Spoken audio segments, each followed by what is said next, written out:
y'all have an extremely cute setup. You're Thank like, you. you're like, thanks, we do this. We does this. My setup I used love to our be thing. different. I used to have like a full room with books and stuff, but my oldest moved back in, and so like I gave her the That's room, so and fun. yeah, it's I finally got It's like all my actively kids. happening right now. So Yeah, that's why Like you literally. like How old is yeah, she? 21. And so Wow. yeah, so Your she's baby's back, and home. yeah, she was in Hawaii for like the last few years, just Oh, so like I know you must be so happy. yes, Yeah. I am. Yeah. I lived in So, Chicago my whole entire life, except for I lived in Boston for 5 years for grad school.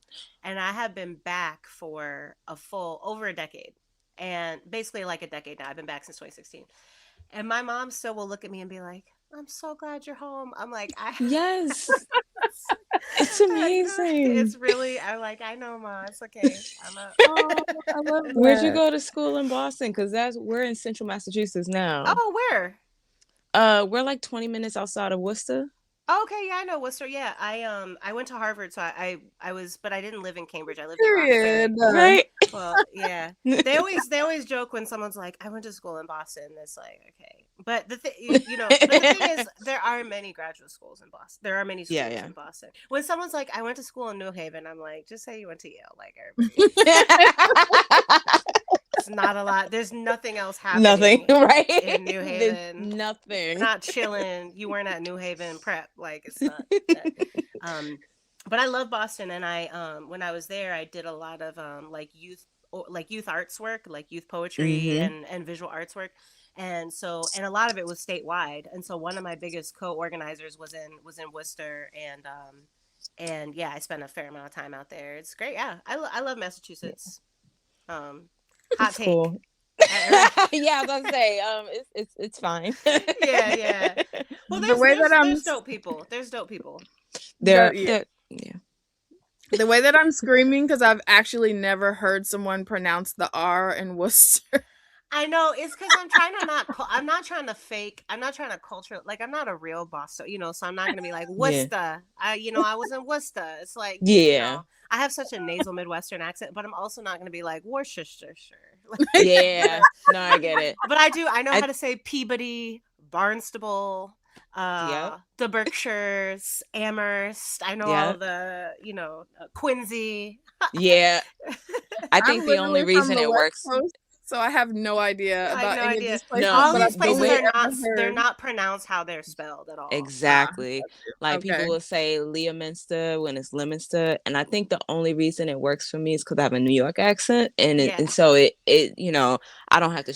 Yeah, It you don't have to sounds struggle. similar. Yeah, That's yeah, why I'm yeah. cracking up because I've only ever heard her say Worcester, and Yeah. she definitely does not pronounce You're the like, R. Okay. "Oh, okay." You're like, "This is Yeah. news to me. This is Yeah, I'm this is like, news yeah, to me." I know some of those Yeah. words. Cool. Yeah. Lowell. Like I have a whole Yep. list of like all these places that if you read them from another place, you'd be like, "This is not how you say that." Exactly. But when you spend It's more time there, you try to blend with the locals. all right. Awesome. Okay, yeah, like let's lock in. Okay. I'm Right. like, Oh, this is I It's just too- this is it. This is gonna be the whole interview. I'm sorry. I'm very that's not okay I'm because chatty Cathy. Yeah, I'm we chatty do the Cathy. same thing, so Okay. we're like, yeah. okay, we gotta, okay. Yeah. But thank you so much for coming. We really appreciate you taking the time. When we say that we have our like hierarchy list of like we're just hoping and praying that we someday will have them on the show, and you're like Yes. at the top of the list, Oh so we're man, just thank our Yes. minds are you. blown that we're only like a year into this and you said yes. Thank So you. Thank ah Yes. you. That's yes, really it's so special. I really appreciate that. I really appreciate that. yeah, we're so excuse Yeah. us if we fangirl a little Not bit, at but we all. Not And at just all. well. I'm really grateful. I'm really grateful. yes, we love and admire you tremendously. So yeah, let's get into it. Anytime we have a guest in the Pink Riot Lair, we always ask them one very key question, and that Yes. is, what is your comic book origin story? So we want to hear from Mm. you how you got into reading comics and enjoying comics, and how you got into creating comics. I thought you were gonna say that you were gonna ask me what is my sun sign, my moon sign. So I was mentally, I was like, okay, I'm Gemini. So I was just like, so, yeah, that is a more relevant question. Um, I'm a Gemini, by the way, Period. in case it's not Yeah. very evident. So my comics origin story, so I have my first book, Electric Arches, has a poem in it called Origin Story. And I don't usually go this far deep back, but since we're all family here on this podcast, I'll say, comics are part of why I was born and conceived. So my father, used to draw and write like indie comics in the 80s. And and at that time there was no internet, as you all know. And so my dad, was selling his he was taking the Greyhound bus home for Christmas, and he was at the bus station in Chicago, at the Greyhound bus station, Mhm. selling his comics. And my mom was also catching the Greyhound bus to go, home for Christmas. And her friend, she had never taken the Greyhound by herself before, so her friends were like coming to do a little send off. Oh, And because they're young, independent women in their 20s, they pre-gamed the Greyhound send off, so they were all as one should. a little tipsy. And so, my mom bought this comic book from my dad for $1. And and because there was no internet, it had like his name and his mailing address on it. Like, if you like my work, here's my home address. Like, that's how it used to be. And my phone number. And so her friends were like, you better take care of our friend on this bus. And if you don't, we'll find you because we have your I love And I was that. like, oh, okay. Peak bestie So behavior. Yeah. yeah, truly, truly. And so, yeah, so they hit it off. And my parents, conceived my brother, and then split up, very early in my life, which was for the best. But I got to be born, so that was clutch. Yeah. Big fan of life, big fan of myself, being alive. Um, and so, but yeah, so literally, like, that's like my origin story is like deep into comics. So because of that, so I grew up, Chicago. Again, this is like the heyday of print. Like, before I got into like spinner rack comics, I was actually just around, a lot of like Chicago indie, independent newspaper comics. So Mm. people like Linda Berry, people like Ivan Brunetti, Chris Ware, Matt Groening, like Life in Hell, like those comics that just ran in the Chicago Reader, which is our weekly alt weekly. I was around those, and my dad was also like drawing and writing and like maybe like publishing comics in there. Wow. So that was just kind of like around me as a kid. And then, but the first comics that I like, that was all like, comic strips. But the first like bound spinner rack comics that came into my life were Archie comics. Yes. And I was an early reader. I started reading when I was 4. And my mom, gave me my first Archie comic book when I was 5. I was in kindergarten, and I loved it. And so that was my first love in the comics world. I think that the current, like, resurgence of and reinvention of Riverdale and like that whole world is Yes. so amazing, and like Yes. so kitsch and so great. Um and I actually think about this a lot, because a big thing that I don't want to say struggle with. I see it as like a important tension in my own writing. Is I've gotten to write a lot of legacy characters. Yes. Mm-hmm. And I'm always trying to balance between, the person who's been the longtime fan, who's been waiting for this, like, getting to write a Monica Rambeau title is like people have been waiting 40 years, or Yes. they've been waiting since the last Yes. Monica Rambeau solo, which was Dwayne McDuffie in like the early 90s, right? So people have been waiting decades for this. And so I want that person to be happy. And then I also, every single comic I write, if it's issue 1, if it's issue 6, I'm trying to think about somebody who this is just the first comic book that they picked up, Yeah. and they know nothing, like they know nothing. Yes. And I think about that, because those are the people that I believe we need to sustain in order to keep our art form alive. Right. Yeah. And like there should always be space for new readers. And then I also think about it in terms of race and gender, right, and other forms of identity, where, a lot of comic shops are not welcoming places or have not historically been welcoming places for us, Oh my and gosh. so there are so many Yeah. people that like could be like mega fans, like waiting in the wings, right? But they have not been invited into the space. And Yeah. so Yes. I mentioned that in the context of Archie because as a young child, if you got a, first of all, you could get the joints at the drugstore, at Yeah. the Yeah. checkout line, and then also like if you flip through them, there's like new storylines, and then there's also like recycled, like reprinted ones from like the 40s, 50s, 60s, and Hmm.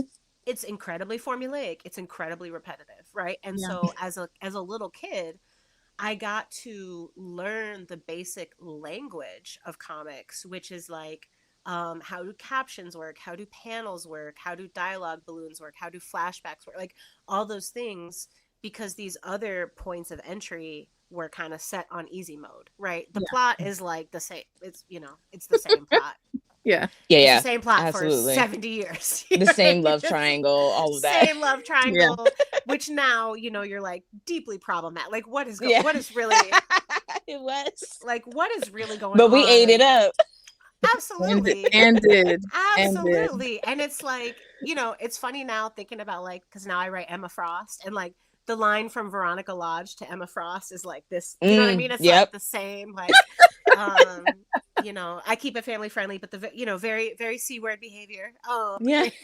so, uh, so yeah, so I think that like, um, and honestly, Walter Mosley, who's a very famous important Yes. black novelist, he Yeah. always talks about how he's like, writers lie because it's like, if you ask writers like, oh, who are your early influences, they'll be like James Joyce, and like, when I was a child, I was reading Toni Morrison. He's like, you were reading Nancy Drew and the Hardy Boys. Yes. Like Like the that's rest of what us. that's what you were reading.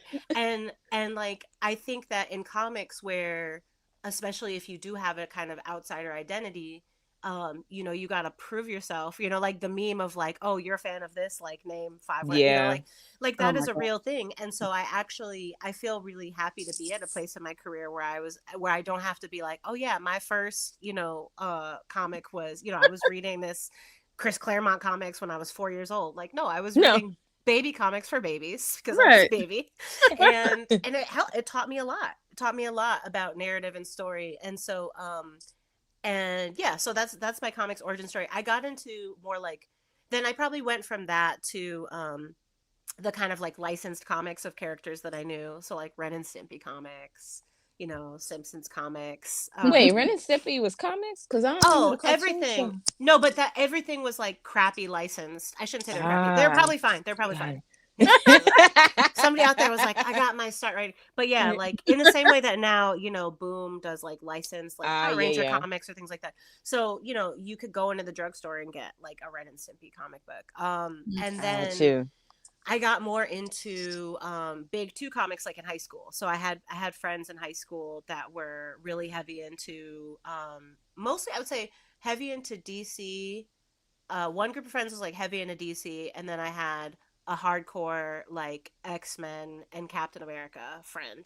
And I was so turned off by Captain America, like Yeah. like black teen Chicago girl in the 90s. I was like, I couldn't, nothing could interest me less. You know what I mean? Like, Right. um, which now, there's so much to love about Captain America that I didn't even give it a try. So that Hmm. came later. But really, also when I was in high school, my true love was Batman. And I think that's because also I grew up in the peak era of the animated series, Batman the animated series. So Ah, yeah, yeah. That'll that do it. was, yeah, and I was born in 1986, so like, that's on TV, and I'm like 10, 11. I'm like perfect age for this, Yeah. and so I loved Batman. And then growing up in Chicago, it's like, Chicago looks very Gothamy. You know what I Yeah. mean? Like it's very Gothamy. And when I was young, I remember, I would be walking home late at night. My mom, I was raised by my mom. My mom worked. Sometimes I'd be coming home by myself, and it wasn't safe. Like I wasn't in a safe place, Yeah. and I would literally, the idea that like you could look up at this like dark building or like abandoned building or whatever, and you just missed Batman. Like if you had just looked a split second earlier, you would just have Yeah. seen the corner of the cape like Yeah. swishing around. And so like that idea to me, like that would be the thing that would like be with me walking home alone, in the dark with my little headphones on. um and yeah, so that's so I think about, I'm like being very rambly, but I guess like all those things in some ways color what I try to bring to my comics work now, which is like accessibility while also rewarding longtime fans. Mm. And then thinking about like what courage is, what heroism is. And then I'm also very silly, so I like to be funny. I really like I Mm. loved writing Black Panther. Um and it was a big exhalation when when I started writing Exceptional X-Men, and I'm like, now I can write my like Yeah. goofy little teen, my little Yes. my little silly Yes. teen stories, We where I'm love just a like, whimsical girly, yeah, period. I love Yes. it. Yeah, and I'm like, Black Panther, like T'Challa can only kick somebody in the jaw like so many times. I would just be like, True. Yeah. and it's like, once again, here, it's like bad people are doing stuff. Here comes T'Challa. He about to, like here we go. And so that's fine. But yeah, I really love that space of telling those stories. Yeah, it's my origin story. I love Yes. that. Period. Okay. We love that. You got a deep rooted origin I do, story. I Right? do. I That's a gotta throw deep on, I gotta throw set. in one more. I gotta throw in one more. So when I was a kid, the video store in my neighborhood was called J&V Video, Mhm. and I'm sure you all also had an alphabet video of some Hmm. sort. So J&V Video was Julian Vidal, and Julian Vidal, the video store was on the first floor, and then upstairs they lived upstairs in their apartment, and they had a home daycare. So Julia was my babysitter, and they had like, how many kids did they have? I want to say like 5 kids, 4 or 5 kids. And so me and my brother and a bunch of other neighborhood kids, we would go to daycare at their house. And so I passed through the video store every day to get in and Mhm. out. And as you all may recall from, the kids today will never understand that if you went to forget Blockbuster, forget Hollywood Video. If you were at your like local, like hood, like corner neighborhood video store, if you went to a section, they're like, we have these 4 movies. Like, this is what we have, right? This is what we got. And Yep. so for in the kids section, they had like a My Little Pony, a Rainbow Bright, a Care Bears. Oh, Rainbow They had Bright. the Archies, and they Mhm. had Spider-Man. And so they had this tape. It was Spider-Man and His Amazing Friends. And it was the one that Stanley narrates. And this particular tape, it had the origin story episode where Spider-Man meets Iceman and Firestar, and they become a trio. And then it has another one where they work with Iron Man. And man, I wore that joint out. You know what I mean? Because it's just like, and it was just, Love it that. was a theme. It was like Spider-Man and his amazing friends. Da da da da da da da da da. And then, they'd be flying. So I loved that. So that's also crucial to my origin story, like watching the same tape, over and over and over and Shout over. out to the comfort shows. Cause Yeah. yeah, Yes. I do. I do that too. I will wear something The else. comfort shows where we also had no choice, though. It was like, I have to Yeah. watch this This over is because also true. this is the one tape that I have. Yeah. you know 100%. The yeah, way what that I happened in the other definitely lost. episodes, I don't know, couldn't tell you. You're Never like, but I went know back. what was Never on questioned that it. tape, I know it was on that back tape. to front. That was it. It would be like 2 like 15-minute things, and you'd be like, there's this one and this one, and then That's it. I'll never find out what happened after that. Also, we're definitely mixing and mastering the Ewing exclusive of the Spider-Man theme song. Well, Definitely gotta I run be that. in the kitchen like da da da da da da da da da da da da da. Yeah, you can have that. You can have that. That one's on the house. Take it. Love it. We're like, did you guys know that Ewing did the intro for our show? Yeah. Right? You go for it. Go for it. Go for Oh it. my Right. gosh, I love that. All right, Okay. so Yeah, go I ahead, got the babe. next question. Okay, Yeah. serious but unserious. Okay, Original Sins Serious but was unserious is my yeah, motto. yeah. Like Original Sins was one of my favorite books. Like Oh, when it thank first came you. out. Like Thank you. Thank you. because I used to teach in Philly for a few years and I love Philly. love it so much. Okay. Philly is the most Chicago city of the East Coast. Ooh. It is. It's I very I So love you Philly. know that the city we became by N.K. Jemisin. I always Yes, say, even yes. though I'm from New York, I always Yeah. say I could see the tentacles in Philly. I would Mm. only be able to feel it in New York. Yeah, I think And of that as so, like a deeply New York book, but that's interesting. Yeah, yeah. yeah, no, no, it is. But like, But you I feel the feel, Philly of it. Yeah. yeah, Yeah, like I hear that. I feel like if that monster was in Philly, I would be able to see it in Philadelphia. Mm-hmm. Whereas I'm not sure I'd be able to do that in New York. And Mm-hmm. sometimes that kind of breaks my heart. But Mm. I when I was teaching out there, like I love teaching, and What grade level did you teach? I taught high school, so Okay. I did English and biology. I had my certifications in both, and Great. like loved it so much. Those were my babies. But I like I said, I loved your book, Original Sins, and it's Thank one you. of the reasons why I was like, all right, I need to go to grad school, and I need to like get back into it. Wow. So, like, my question is there a plan to get Original Sins in the hands of educators across the country? Like, how are we getting these into PDs? Because y'all don't understand, like, the stories.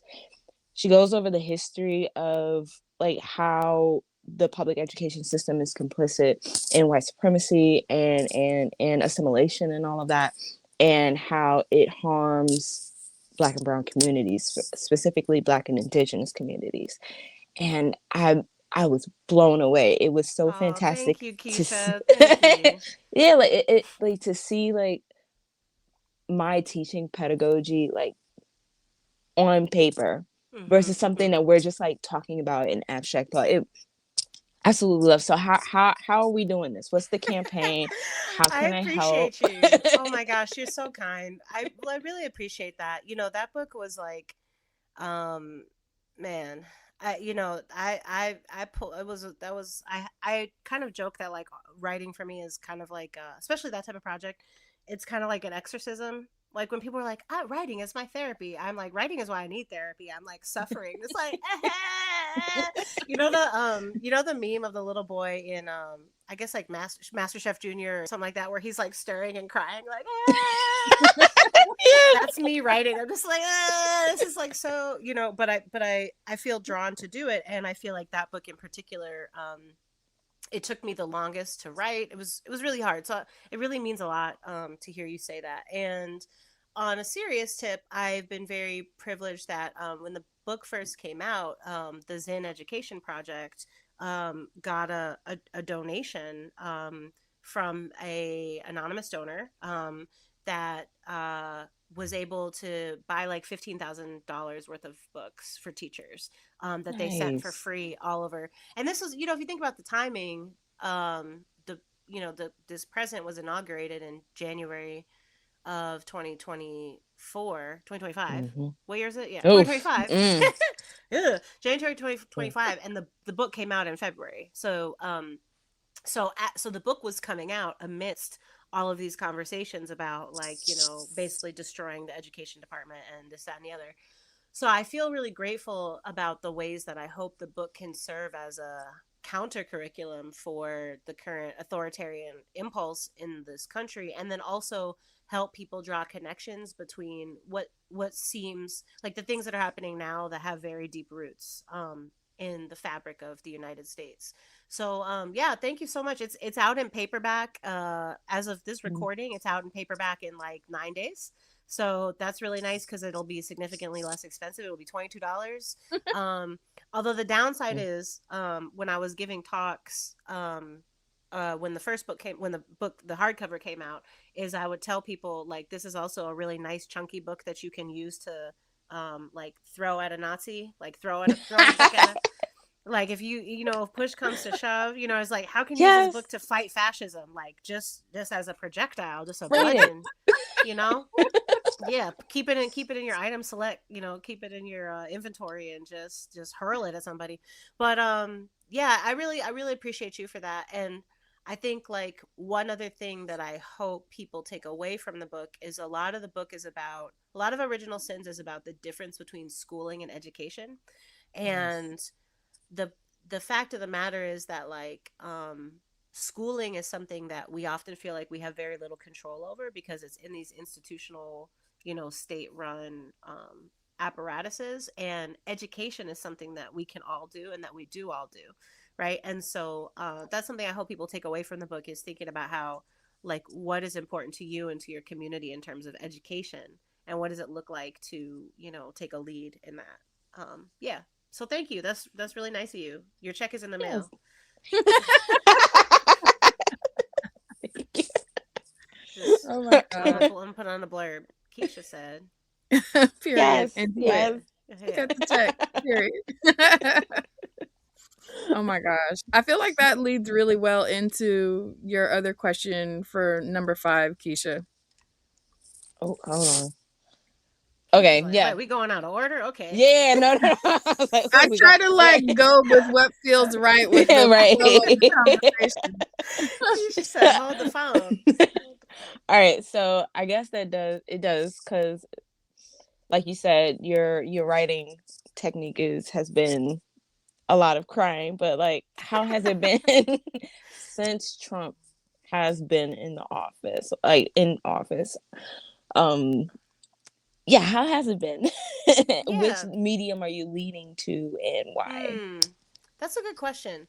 I think that all of my work, I've been privileged to write. I've published poetry. I've published 2 nonfiction books.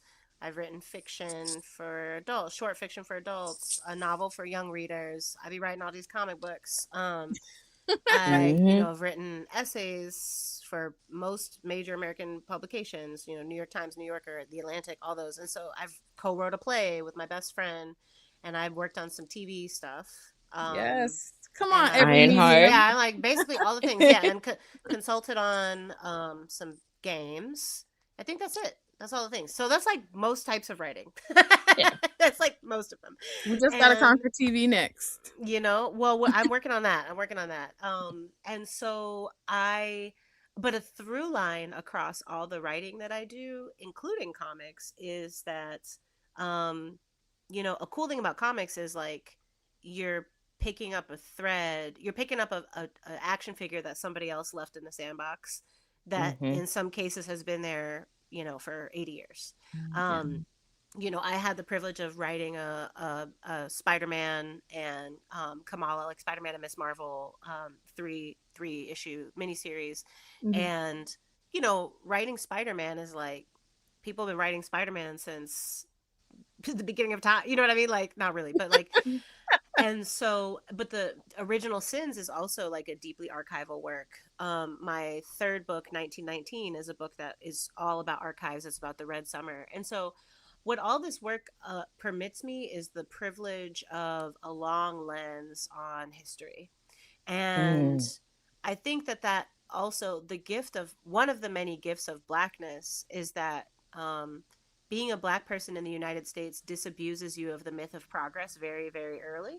Mm. Um, Mm-hmm. I mean, you could take it back to Gil Scott Heron and Whitey on the Moon, right? Like the Yes. idea that like the markers of the alleged march toward progress in the United States, that like things were bad, but now they're better, and then they'll be best, is like not how it works for your everyday life.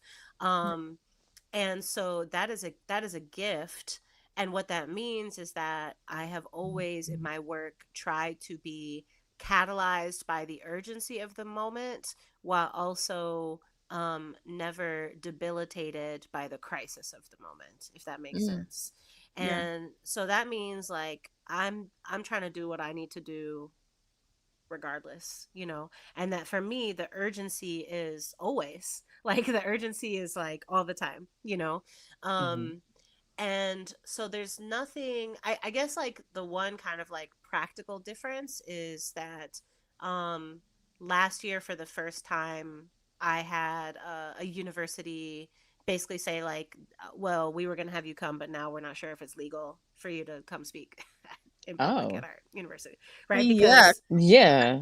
they're like, oh, can we use university funds to have you talk about race? We don't know, Right. right? And so there's this chilling effect that so many people have spoken about where for these institutions, even people there that want to do good things, that want to continue having these conversations, teachers that want to continue having these conversations, right? That there are real threats and barriers to them doing so. And I think that that's why the point that I brought up earlier about how education is something that all of us have to be responsible for, that becomes all the more crucial. But yeah, other than that, I just try to show up and look at the screen every day and like put some words on it, and I'm just gonna keep doing that until I don't know, till they take me out. Not take you out. I mean, I'm Yeah. gonna, I'm gonna, I'm gonna go out some type of way. I mean, hopefully nicely, but maybe Oh not. my gosh. You knock Hopefully out some quietly, maybe wood not. somewhere. Goodness gracious. I don't know. I don't know. I'm You not know, gonna live forever, but I think the way you said that, the fact that writing the legacy characters is like playing in somebody else's sandbox with I think that has, like, I guess, given me a different light on why these runs constantly happen, because I am firmly against them. Like, and Brie will tell you, I genuinely I have a great what disdain against what? for. Against what? So, like, the fact that there's so many different runs of the same character, Ah, yes, it yes, yes, frustrates me yes, to no end, because I'm yes. like, we could be, using this time and money and resources to, like, talk about these side characters or these Right, characters that popped up. And right, right, right. but hearing the way you said, I'm like, okay, so I see why people love this. Yeah, it's a Because both it, and. It's a both and yeah. well, I will say this. I have a couple things to say about that. Like one is that um some of that is a commercial imperative, right? That Mhm. like, there is a risk in publishing. Like it is a risk for publishers. It's especially big two publishers or anybody working on these like legacy characters, to a certain extent, they look at their spreadsheets and they're competing for people's leisure time. They're competing with TikTok, they're competing with streaming, they're competing with gaming. And they're like, and this was a big thing. You look at a character like Ironheart, you look at a character like Kamala Khan, where they're like, we could take a risk on this black, this black teen girl or this Pakistani American Muslim girl from Jersey City. You know what I mean? Like all these Yeah. things that like we've never seen. They're like, or we could pay the writer, pay the colorist, pay the letterer, pay the editors to work on that, or we could churn out a 10,000th comic about kind of the same person doing kind of the same thing, and we know how much money we're going to make off that, right? Like Yeah. that pays our bills. Yeah. Um and I think it's really, it takes, people stay mad at editors, but it takes editorial vision to be able to take those big swings and to say, like there's somebody out there. I mean, Miles Morales has become, the face of a generation. Like the Yeah. face, if you go to any Halloween party, you go to any, con, it's just like I went to C2E2 last weekend, and I took my nephew with me. He's 6 years Oh. old, and he wore his Spider-Man costume, and his Spider-Man is Miles, Period. and Mm-hmm. everybody who saw him, it was actually my first time in a long time going to a con with no work to do. Like I just took him for fun. Oh, I bet you love Um, Aw. it was so great. It was so great. And I got to experience, like, I got to just kind of, fully experience like the fan side of it in a different way. And like probably over the course of the day, probably a dozen different people as he was walking by were like, "How's it going, Spider-Man? Thanks for everything, Aw. Spider-Man. Thanks for looking out for the city. Thanks for protecting us. Hey, Miles, how you doing, Miles?"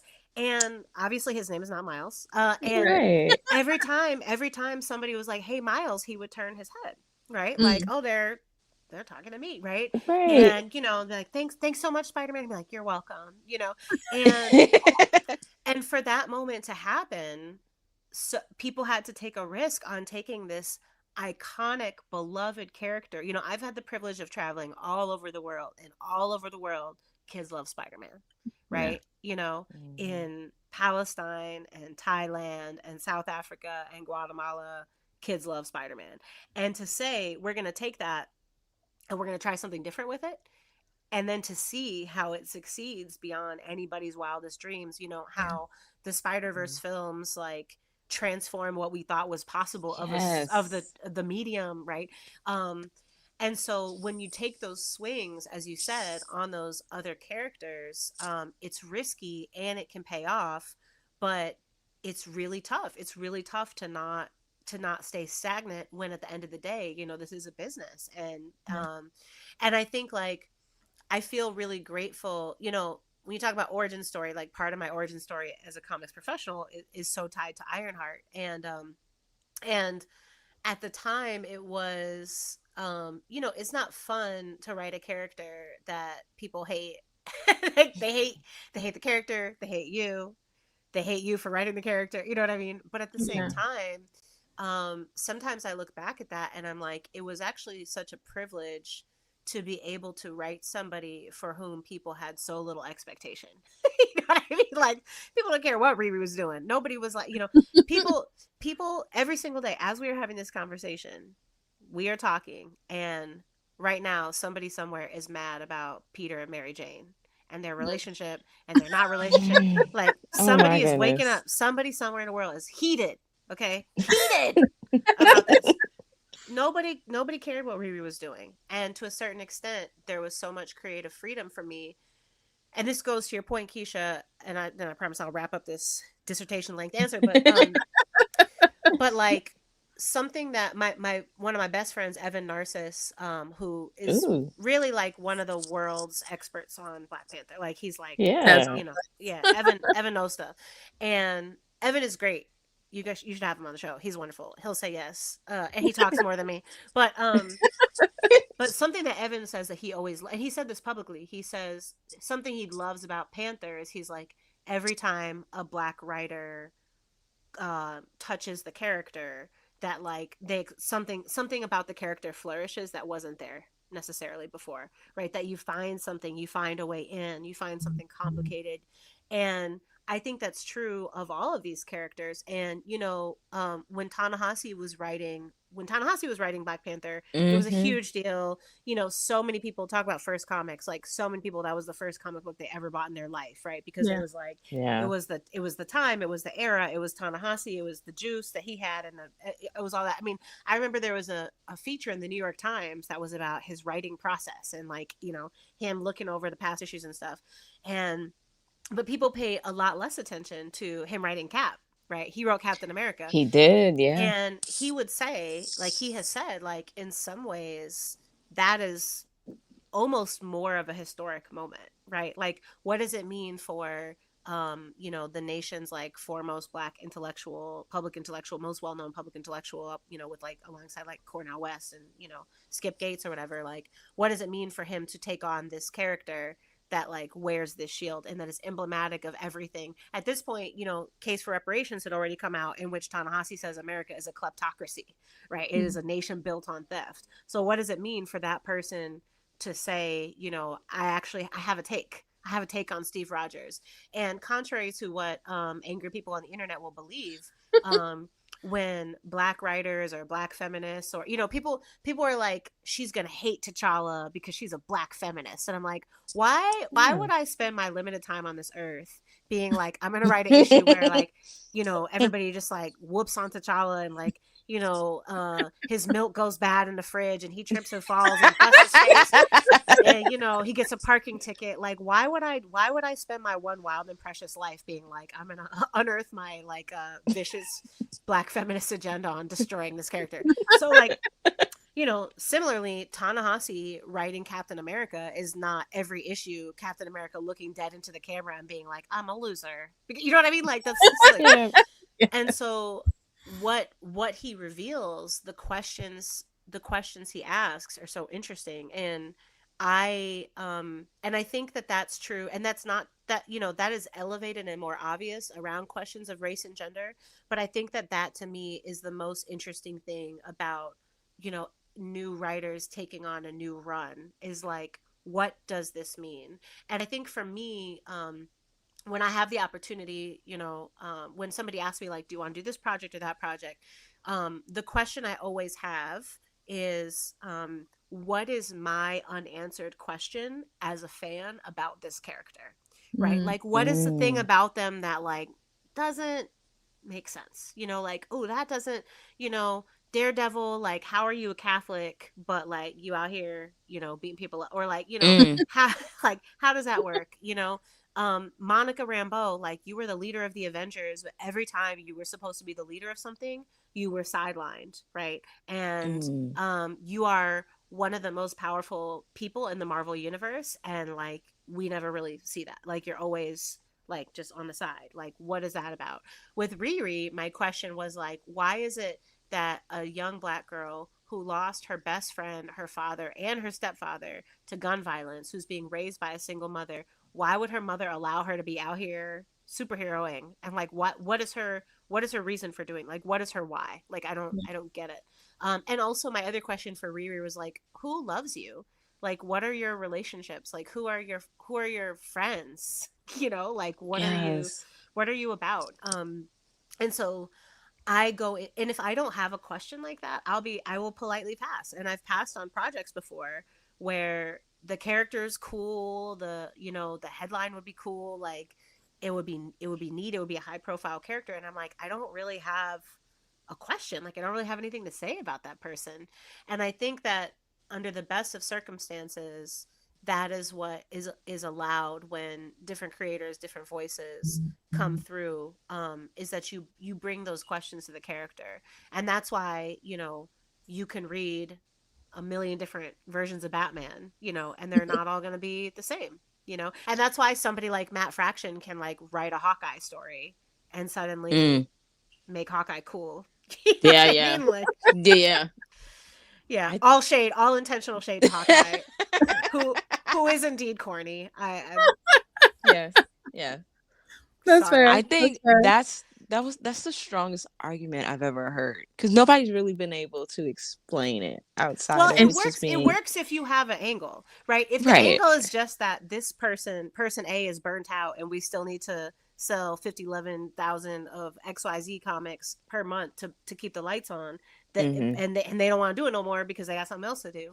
That's not good, right? But in an ideal world, um, somebody has an angle, somebody has a take, and and also we have characters, and also Keisha. The other thing is like, those side characters never get a chance to become interesting enough to be worthy of that kind of exploration if we don't give them space to do so, yeah. right? And Yeah. so, you know and I think what a lot of like what we do is we like go through and we find that like one little person in the corner, like John Yeah. Jennings, writes this Silver Surfer where he's like, wow, one time Silver Surfer like met this black dude, Right? and like, and he's like, what if I Came like out of make a nowhere. whole, yeah, like, let me make a whole story about that, like, where did they go, Gave him a um family, gave all him a that stuff. family, a Right. backstory, a whole thing, and I think that that's awesome, and the best world comes when 5 years from now, 10 years from now, 2 years from now, somebody gets an opportunity and they say, I'm gonna pick up the ball,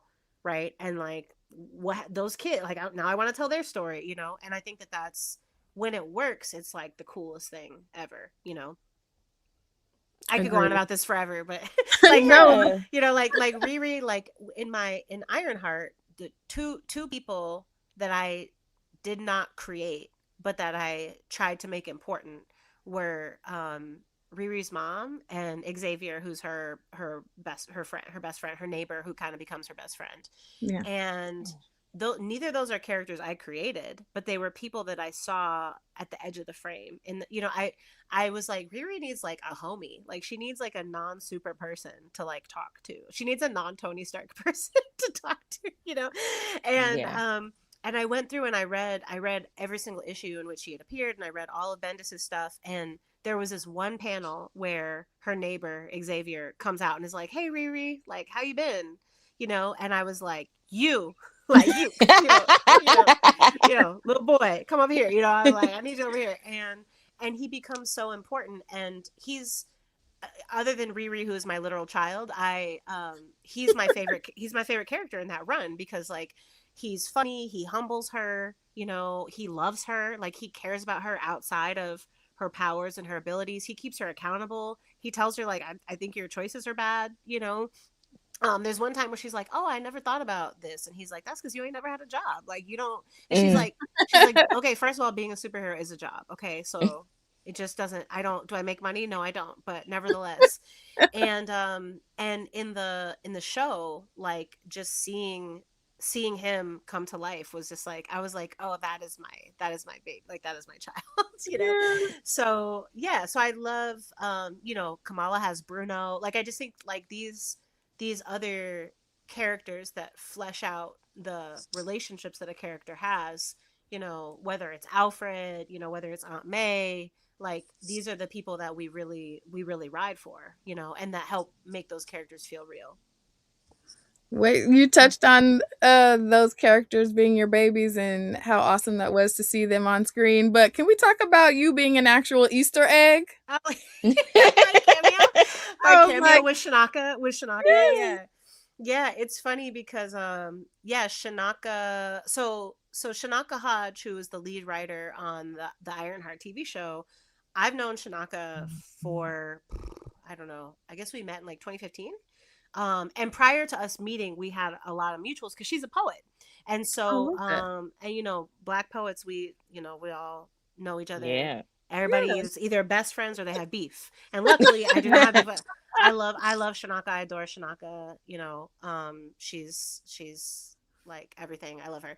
And so I was so excited when she came onto the project, and timing wise, I'm trying to remember how this worked out. So Wakanda Forever had just come out, and Mhm. I was invited to the premiere, which was my first like red carpet Hollywood premiere. It was great. I got my hair done. We Yes, sat in front of Yeah. Rihanna. We sat in front of Rihanna the Ah. whole what's time. up? You T. know, yeah, it was great. I sat next, my husband would look at me, he'd be like, because she was directly behind me, so I could not look at her without turning my whole entire body around to look at Rihanna. And he'd be like, he was giving me live Rihanna, like, live tweets. He's like, Rihanna is laughing, like, Rihanna is enjoying this part. She's having a good time. Like, Rihanna's so funny. And I was like, thank you for this Rihanna feed. Um, Yes. it was great. But at the after party, Sev Ohanian, who now, you know, Oscar darling, because you know, he's one of the producers of Sinners as well, and he's Mhm. he's a gem. Like, Sev is great. And he was like, yeah, on, like, we're wrapping, this was like a Thursday or Friday, and he's like, yeah, we're wrapping Ironheart on like Tuesday, so you should come to the set. And Shanaka was like, we need to have Eve as an extra. Yes. And she claims this, someone else can fact check this, she claims that we are the first writers to have an MCU cameo since Stan Lee. You can decide. I will not be fact checking that, but Right. Listen, Yes. I'm owning could that if be, it was me. could Right. be, yeah. So yeah, so I got to be a little extra, and I had a little trailer, and my belly was out. I was like, wow, I'm on Disney Plus, my belly is out. My mom's gonna see me on TV. But you know, with I've been doing all my crunches, so that was great. And then the other thing Period. is that I got on the wrong, so they have a bus, like, you go to like a third, like a random location, like a parking lot or something, and Mhm. then the extras all meet there, and then they take you to the location. And I wasn't supposed to be there. I was supposed to go somewhere else to some sort of like VIP extra situation. But I didn't know because it was also last minute. So I just went, I just was like on the bus with all the all the extras. And these are all folks who, like, this is what they like to do. So they're extras on like Chicago Med, Chicago PD, Mhm. Chicago Dog Walker, like all those Oh, like snap. various shows. And Yeah. you know, this is like their fun, you know, it's like a lot of like older Black people, they have their little duffel bag of their little outfit, and they're like, yeah, last week I was on, you know, such and such. And they're like, how about you? And I was like, oh, I'm a writer. Like, everyone's just like, I like didn't want to say why I was there, but I didn't have a backstory of any kind. And so when the bus parked, somebody got on the bus with like a clipboard, and they're like, is Eve Ewing on this bus? Is one of you Eve Ewing? And I was like, yes, me. And so everyone was like, oh, you're not really supposed to be here. So I slid away, Oh. and but yeah, it was really great. And it was fun to see it all happen. And Dominique is just like a star, a delight. And it was also cool just being a Chicagoan. And Harper, who is he plays the little boy who like clowns Riri, who's kind of like, he has a little wagon, he's always like Yeah. selling stuff. Hmm. um I saw him at the park by my house like 3 weeks ago. And and I was like, Harper, how are you? Like, how's your mom? He was playing basketball, he was eating some nachos, he gave me a hug. It was really sweet. And so I love Dominique, obviously, and Anthony Ramos, but it was also really cool for some of the local folks, like the girl who plays Natalie, Lyric, Matthew who plays Xavier, like the local folks, just to see them, do their thing. Yes. It was really cool. It was really cool. It is very boring on a TV set. It takes a very long time. I'm in the shot for like 40 seconds, not like 1 second, 40 milliseconds. And we were there all day. But my little shot, which people can see, it's in the first episode. It's me and Shanaka walking out of a barbershop. And um, in between takes, we were hanging out in the barbershop, which is a real barbershop. And the older gentleman who owns this barbershop was very excited. And so Oh. he was excited that there were Yeah. some young ladies in his shop. And, he was eating it up. He was having a good old time. But I was like, in my head, I was like, why are we in this barbershop? Like, what is our backstory? Like, why are we, so You're like, You're so like, I let was me get into always, my method yeah, I acting. was like, yeah, but also just as a writer, I'm like, why are there two women in this barber? Like, I just, what are we doing here The in the middle braiders of the in the back, day? you Yeah, know? okay, yeah, yeah, exactly, yeah, exactly. yeah. So I was like, is there a braider in the back? But I was like, okay, like somebody here owes us money, and so like Mm. we're about to pull up on them in the middle of the day. I And love Yeah. it. Shanaka's from Oakland, I'm from Chicago, so two of us were like, okay, Period. all right, Yeah. Period. like, okay. And then sometimes like we're fighting, like we heard some, I was just basically, every time we took a take, I just like made up a different story as to why we were there. But it was very fun. It was very fun. I love Oh, that. Wait, so yes. being a part of that like make you want to revisit writing for Riri? Not at all. I mean, I think that She I got said to tell. no. No, no. I mean, I think this is the thing. Like, I told my Riri story. You know what I You mean? Like, answered your Love that. question. yeah, I answered Yeah. my question. If you look at where she is at the beginning of my run, she is really lonely. She doesn't know how to ask for help. She thought that, because at the end of the Bendis run, she gets this lab at MIT, and she gets all this free money, and it's like, I'm in academia, I know that there is no free money, so I'm like, what are the strings that are attached? um and so that was so she starts off very disconnected, unhappy, and then also unable to grieve the loss of the people that shaped her life, Mm, unwilling to talk to her mother about her sadness and her mourning. And yeah. at the end, she, not to spoil, but like, y'all should read my run, because I did good. I did You my thing. did. You did that thing. I did Yep. my thing. At the end, she finds out some information about her father that she didn't know, which I kind of leave for another person to pick up in the future or not. She goes with her mom to like grief counseling, you know. She reconnects with people in her community that love her outside of her abilities, that don't see her as, girl genius, that just see her as Riri. And she learns how to ask for help, and she has a vision of herself in the future. She has a vision of herself leading a long and beautiful life, um and it was amazing. And like, one of the amazing covers at the end is that Luciano Vecchio, who is like Bay forever, I love him. Luciano did this cover, and it's Riri, it's Shuri, it's Okoye, and it's Silhouette, who is also a character that I love. And I'm like, yo, we have like four Black women on the cover of this issue, and they're all totally different, right? They all have totally different personalities. And that's another thing I want to do with the story, is to like, you know, uh, like her and Shuri are both like Black girl genius, but they're not the same. Like, they're not Yeah. interchangeable, Yeah. Yeah. And so, yeah, I answered my questions. I love her, and I sent her off for the next person who loves her to do their thing. And I feel the same way about television adaptation. Is it's like, Shanaka did her thing. That team, they did their thing, and I've gotten to do a lot of other cool stuff in the meantime. Yes. Oh my Nice. gosh. And I Speaking have of other my cool three little stuff. mutant babies. You know, those are Yes. yeah, Yes. Oh my gosh. Speaking of other cool stuff, you've written for so many like key iconic characters. Like your roster is crazy. crazy, right? Yes. Like nuts. So, but and I love that you're framing it in terms of like the question that you could answer, and Hmm. I love to hear that you're like in a place where you're able to be like, this isn't really suiting me. I don't know what I would want to say there, so I'm going to pass on that.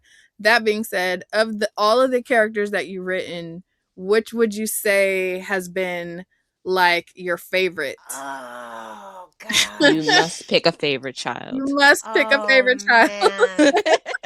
I already told y'all I'm a Gemini, so if you ask me what's my favorite ice cream, I'm gonna be like, these are my seven answers. So, um, Well, to be 7 is gosh. fair, this is a impressive. multi-pronged question, so Okay, all of okay. your So this is part babies one. can get some type of And get some love love. Okay, here. bet, bet, 'Cause bet. it's Okay, what's your okay. Let me chill. who is your favorite to write?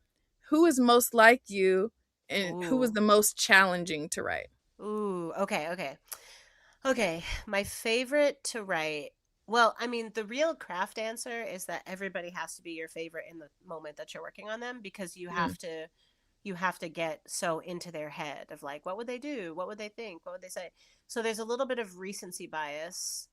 I Mm. think every single one of them was my favorite at the time I was doing it. Every single one at that time. I'm so serious. I'm that so is serious. such a mom answer. That Right? said, looking back, and there's still recency bias here because this is my most recent run that just ended. But um, gosh, this is so hard. So right now, in this moment, I'm gonna say my three little babies in Exceptional X-Men, which is Axo, Melee, and Bronze, also known as Alex, Tau, and Trista.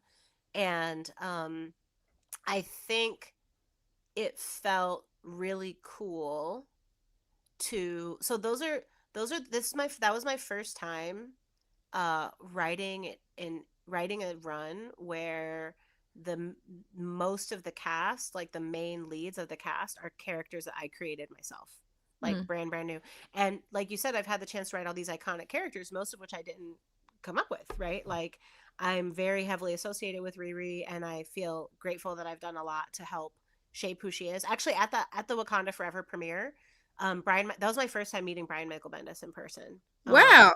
Yeah, Mm. because also we both are like we live really far, Yeah, we and can totally relate to that. yeah, Yeah. we live far, and you know, and he was very gracious to me, and he said to me, he said, "We're here because of you," and that was very kind. Like he didn't have to say that. Wow. But Yeah. that is, he created Riri. Obviously I didn't create Monica, I didn't create T'Challa. Kamala, Peter, the champions, all of that. So with Exceptional X-Men, um, being able to write these stories about these three characters that I created from whole cloth, Mm, and being able to have them like reflect different parts of like my growing up, and kids that I knew, kids I went to high school with, kids that I know, was so cool. And I also think that it drew on everything that I learned. Like, writing champions, I had a whole roster of teens. They're all different. Writing Riri, writing Kamala and Marvel team up with Peter, like all these. And so I just feel like it was really cool to be like, okay, I can take everything I've learned and try to develop these characters and try to make them like lasting, like try to make them feel lived in and real and lovable. So those are my faves, but all of them are my fave at the time. that's fair. That's fair. I love that. Okay, so you've talked about your favorite. Who was the most challenging to write? Oh, is this who? Wait, not who's? Do we skip who's most like me? If that's Who what you're was going. most like Oh yeah, you, yeah. and who was the most challenging to write? You can do them in whichever order is best for you. Okay, most challenging. Well, on a just like logistical level, I'll never forget where I was.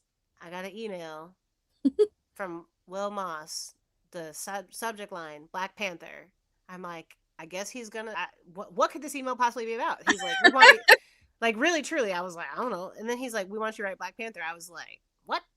Like that's amazing. Yeah. Then he's like, so this was before the previous run had ended. So he's like, let me tell you what the status quo is going to be. He's like, Mm. he's not going to be king. I'm like, oh.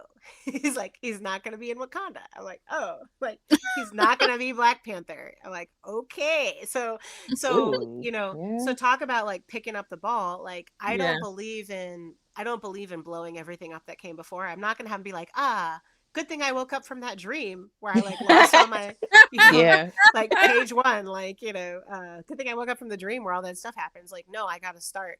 So it was challenging to be like the kind of the three things that define this character were not on the table. Yeah. And I'm really happy with the choice that I made around that. And the first thing is I was like, okay, I got to get one thing back. Okay, so first pages, he's got to sneak back into Wakanda. Like you gotta give me Yep. something. I need something. I need something. Right. Okay. He goes home. He goes home like for issue one. But then, but then again, trying to use that as a question of like, well, who are you without these things? Like, who are you as a man? And also, what does it mean? One of the things I did was I'm like, okay, if he's sneaking back into Wakanda, he kind of has to be like a little undercover. And so he can't go back to the Golden City. He can't go back to the capital. Where can he be? Mm. And I looked at a map. And Ta-Nehisi loves maps because he loves Lord of the Rings. And so his Black Panther run, he's like, we need a map, right? And so he don't talk like that. I don't know why I said that, but he need a map. So I looked at his maps and I was like, what is this random city over here, right? The city of Burning T'Chaka. And I'm like, oh, what does it mean to have this is the city named after his father, you know? And there was nothing canonically about this city. Like you can see in the map, it's like kind of in the mountains. So I'm like, oh, this is like the Rust Belt of Wakanda. Like Mm. this is Wakanda Mm. flyover country. Mm. This is like Detroit, Chicago, Cleveland, Pittsburgh, Wakanda.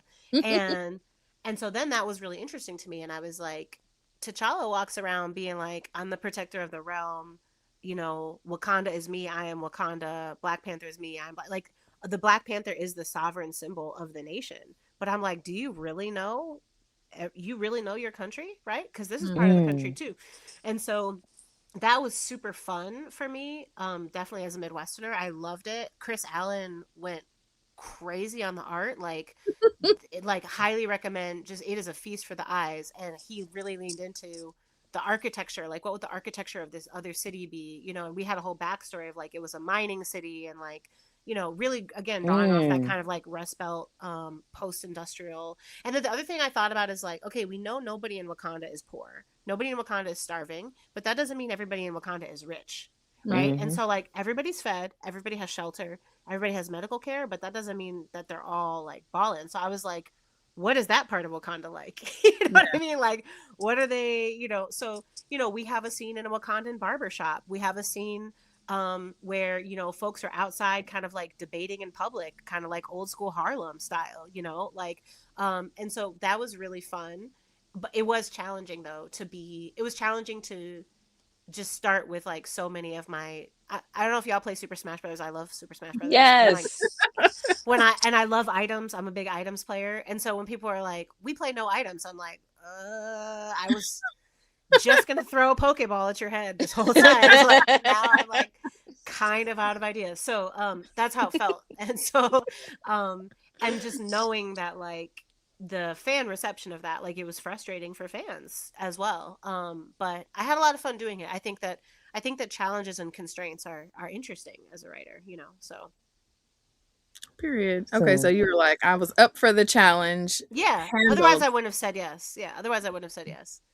yeah. And then most like me is an embarrassing it's an embarrassing one because I think I have a little I think different characters each have a little part of me Mm. that like, and it's embarrassing because I'm picturing like an Inside Out situation where they're all like representing different Oh, I love parts of that. Yeah. my head.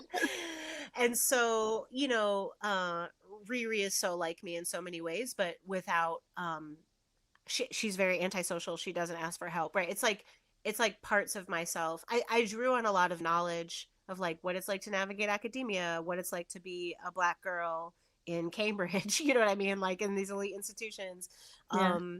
And but and then if you look at the first issue, there's a lot of little Easter eggs at the end. Like on her desk, there's like a fidget spinner, which is like a thing that I'm big fidgety girl. Um, you know, there's a running joke that every time Riri's fridge opens, it's full of nothing but orange pop. She just has like, so she's just like, you know, so like that. Yeah, so her relationship with her mom and the way that her mom like rides for her, but also like holds her accountable. Her mom is like, you out here trying to solve crimes. You didn't do anything I asked you. You haven't cleaned the house. You skipped I school. love that. Like, what Yeah. are you doing? So definitely a lot of me and Riri. Monica Monica's struggle of like being a Black woman who's given leadership opportunities and then sometimes like sidelined or not heard, definitely drew from a lot of my life experience for that. Yeah. um Kitty, my current run with Kitty is like, you know, messy, well, especially with exceptional, like messy, broke millennial burnout behavior where like Krakoa, like there's the fall of Krakoa, and Cyclops Hmm. and Beast and them are like up in Alaska, like trying to bring back the X-Men, and Rogue and Gambit are like trying to, you know, with Wolverine, like trying to mentor these young people. And Kitty is like bartending, sitting in the alley, having a panic attack, looking at a rat, right? Like literally, like issue one of Exceptional, she's like, okay, I need to just like, I'm having a serious anxiety problem, having all type of issues. I need to like count something, you know, her like sensory grounding exercise, and Yeah. like watching rats go around and being like, I need to, you know, I like moving back in with my roommate, like all of that.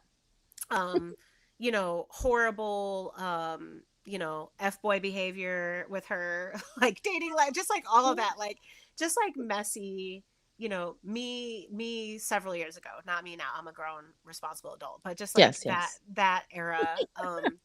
I love that. I absolutely love writing it, by the way. I love it. Like so much fun. Emma, I have a deep well of Emma inside me, you know, just like bad and bougie, just like you know, the I cut down the line, but there's this opening line in X-Men United where Emma pours herself a cup of tea and she's like, they'll call anything Earl Grey these days. Like they need to Mm. have a Mm. law where, you know, so it's just like, yeah, specific, particular, bratty about certain things. Yes. You know, like I love to channel my inner Emma.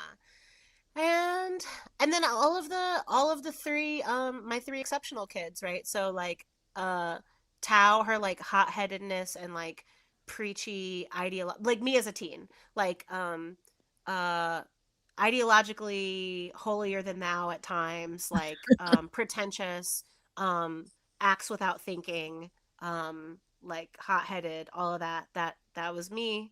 Not the athlete part, that's not me. um Alex is on his like moody emo boy. I wouldn't tell you, I can't, why bother telling you my favorite bands because you've never heard of it. Like, Mm. Mm.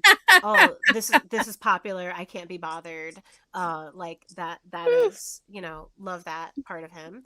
um oh, like rolling his eyes, like all that. And then Trista, just my like sweet little you know, like overly eager, overly excited, you know, Rachel from Glee, like doing the most. Mm. um and you know, she's like, oh, I like came up with superhero names for all of us, and I drew like little chibi pictures, and like let's just all be friends. But also like people pleaser, you know, stressed if she gets an A minus, like that kind of relationship. So yeah, that's my little, you know, little pieces, fragments of myself. I love that. Mm. And you did not miss. You definitely have something Yeah. for all of them. But that's I think that's why your characters ring so genuine and Thank tend to you. be unforgettable. So Oh, I that's love so Yeah. that. kind. I draw a lot Period. on obviously people that I know as well, and yeah, and I, again, not to play favorites. I could have done this with every single character I've ever written, but I'm trying to not make this a 4 hour podcast. But yeah, truly, all of them have a little shred of me. Aw. Period. I love that. Okay. Um, Just Oh, I was gonna say like something you said. I guess leads into one of the questions because one you said one of the characters. Um, you were able to relate to them because of the leadership things that you've been dealing with. So, I guess what has been your experience as a Black woman in the comic book industry? Like, what positives have you seen, and what would you like to see changed? Yeah, I mean, I think that there's so many things. One is that like I think that a lot of people their assumption is that like the editorial pushback or challenges would be a big part of it. That's the easiest part. Like, that I have very supportive editors. They really, they have ideas, they give feedback, but at the end of the day it's my name on the cover, and they don't, um I you know I have a issue that is in production right now that I was rereading it to do the lettering pass this week, and I was like, oh, I guess they're really letting me put that in print. Okay, you know what I mean? Like, that's fine. So that's never the issue. I think that the challenges are, I mean, we know this from every fandom. We know this from Star Wars. We know this from games. Like, it's, people are hateful. And when I first, before I started writing Ironheart, Ta-Nehisi Coates, who's now a very close friend, he's basically like my big brother. Like, we talk every day. We argue a lot. Like, he's very important to me. But when I was first getting started, I didn't know him at all, and he reached out and he was like, "Hey, is this something you really want to do?" And I was like, "Yeah, it is." And he's like, "If you do this, it's going to be the most racism and the most sexism you've ever experienced in your life, and wow. you're going to have the most fun you've ever had." Um, Mm. and I was like, "I don't know, bro. I've seen a lot of racism. I've seen a lot of sexism. I've been, I've seen a lot." And he was right. He was totally right. Totally right.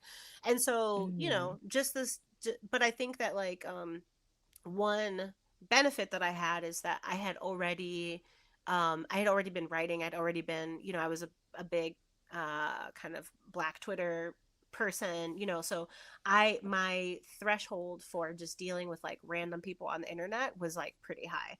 And Mm, even also just a lot of the safety protocols and privacy and stuff like that, I was already doing that. So I think a big challenge is, I remember interviewing a native YA writer a few years ago who had contributed to one of the Native Voices issues, and she was like, "I would never recommend any Native writer to write for Marvel if they're oh not wow. going if they're Mm. not going to prepare them with all the things. Like, if you're somebody who, because where does talent come from, right? You do talent recruitment by, people that have been self-publishing their webtoons, or doing little indie comics or zines, or just people that maybe have a smaller audience and they've shown that they have talent. And Yeah. so if you bring those people into something where all of a sudden tens of thousands of people are reading your work, and a lot of those people are not there for you, right? Right. Like, that's a lot. That's a big jump. And so Yeah. Yeah. I think that that's one of the challenges for anybody from kind of a marginalized background, is that the system is not set up to um, have your back. And I will say, I think ever since like Gamergate, Comicsgate, Marvel does have some like basic security protocols and things like that they share.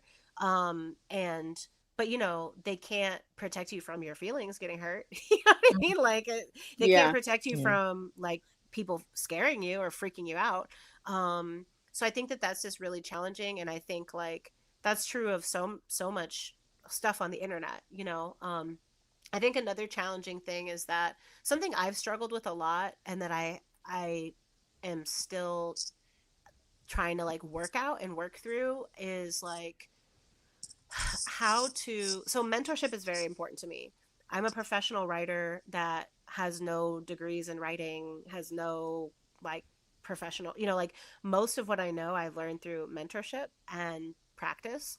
And I want to I want to hold myself accountable to being a a bigger force for bringing people whose voices haven't been heard in comics into the center. Mm, And I have had a lot of conversations with my editors about ways to institutionalize that.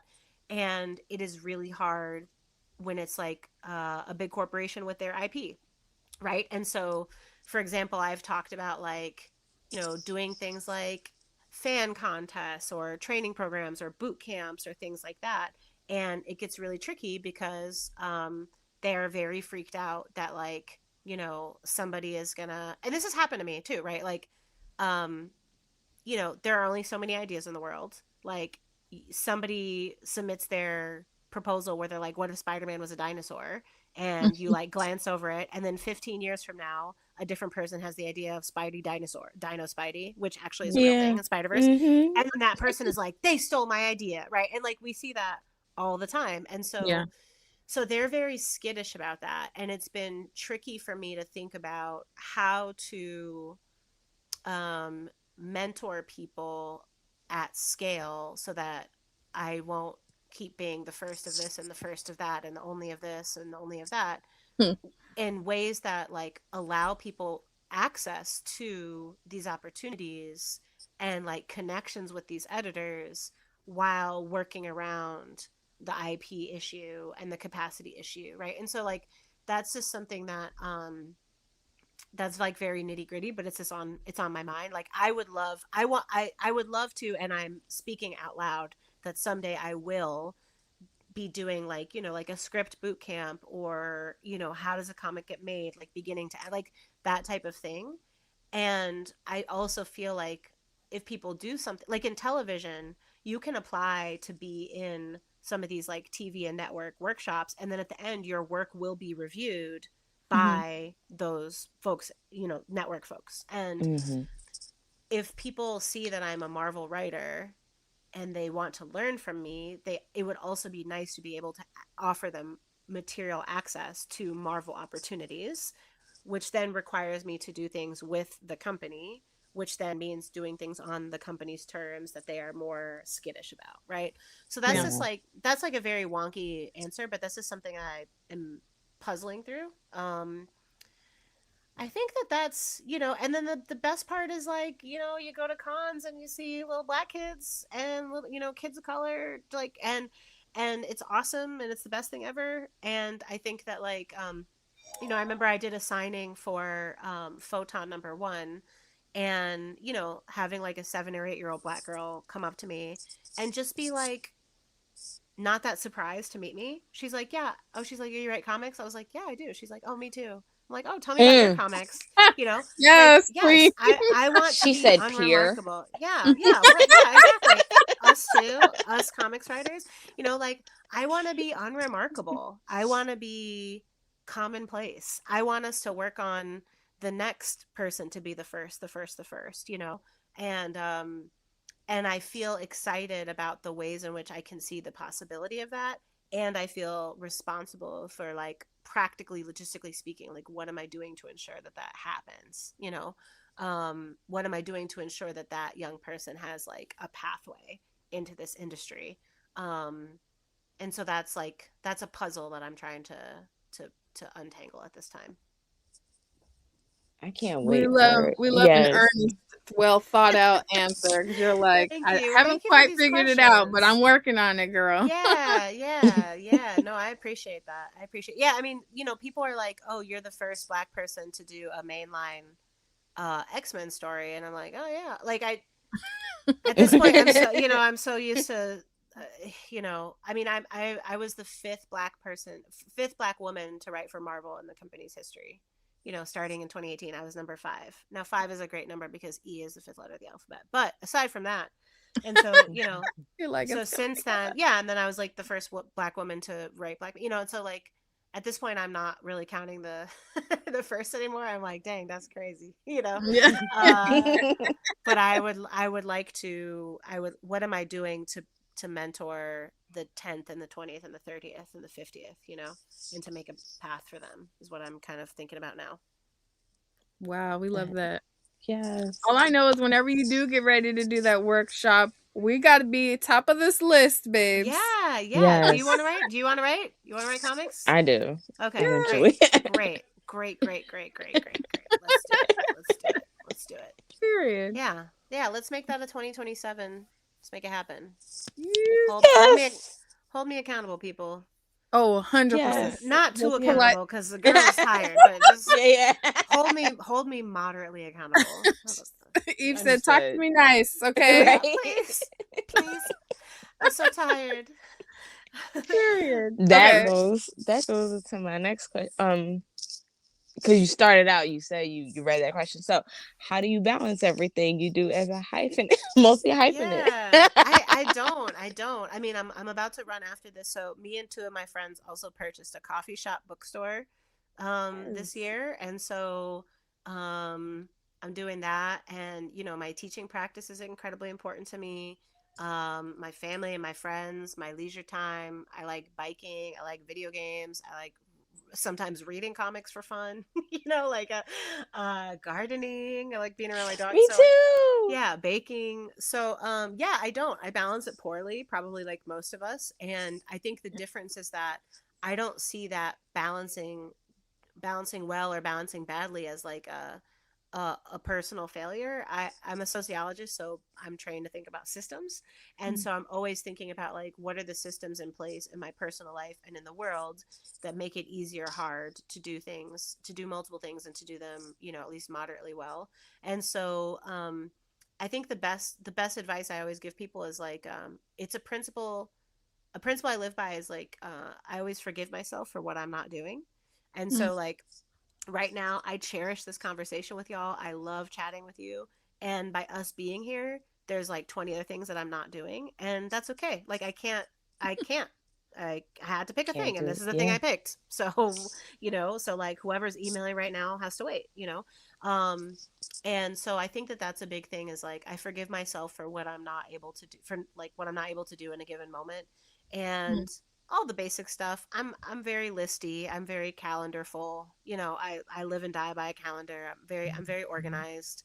I have a lot of amazing people and a team. I have an amazing assistant. I have people that I work with. I do a lot of collaborative work that really helps me.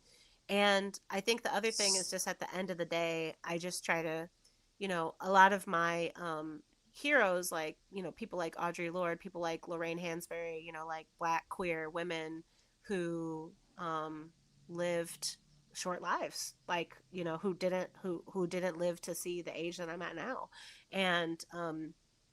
And so assuming that I don't have forever on this plane of existence, just like being really intentional about what I would like to create and leave behind. And if I have to choose between having, you know, dying with an empty inbox and like having another book out, I'm choosing the Mm. book. And so, sorry, you know, like if I I'm have to sorry. Mm. I'm choose sorry. between, yeah, I'm not like, if I have to choose between dying with an empty inbox, having another book, and having my friends like be able to tell a lot of great stories about me or like times I showed up for them or like silly things that we did, like that's what I'm choosing.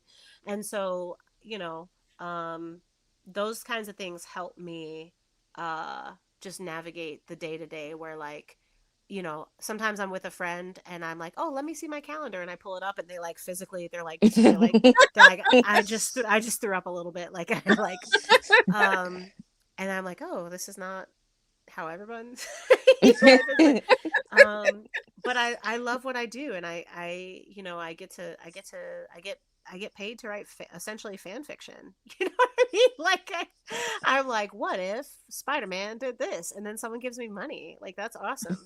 Um, who wouldn't like that? You know? Right? So Yeah. yeah, I feel like I don't have a lot on my bucket list anymore, and I just try to do what I can with the time I have. You know. Oh, I'm that's not nice. dying. I'm just always very morbid. I mean, No, no, no. Yeah, yeah. I I'm get dying it. at the same pace at which all of us are dying, which Yeah. is No, I like. Okay, I'm gonna one last question. I'm gonna give it to sure. And Bree. then I Okay. gotta go to this meeting. Uh, um, what is your favorite thing to grow? What is the most stressful thing that you've ever grown? My favorite thing to grow. You mean as a plant? I was gonna be Yes. like Yeah. community. Um, my favorite thing to grow is basil. I love basil. Everybody loves basil. And it's nice to have infinite basil whenever you want it. There's nothing that's ever been stressful for me to grow because when I try to grow when I'm gardening, I'm asking the earth to give me a gift, and then anything I get, I'm grateful. You know, I'm asking the earth to work together with me to make something, and I'm asking the earth to collaborate with me, and to create life. And so whatever I get is a blessing. I'm not stressed about that, you know. I love that. Mine's just blueberries. They don't grow for me. Yeah, no. I'm well. Okay, if you want to go there, there's this plant. There's this varietal of fig called a Chicago hardy fig, and I just Hmm. think that is the best name of a plant ever. And I love figs, and so yes, the Chicago hardy fig will not ever grow for me either. Um, but it's like that sometimes. Yeah.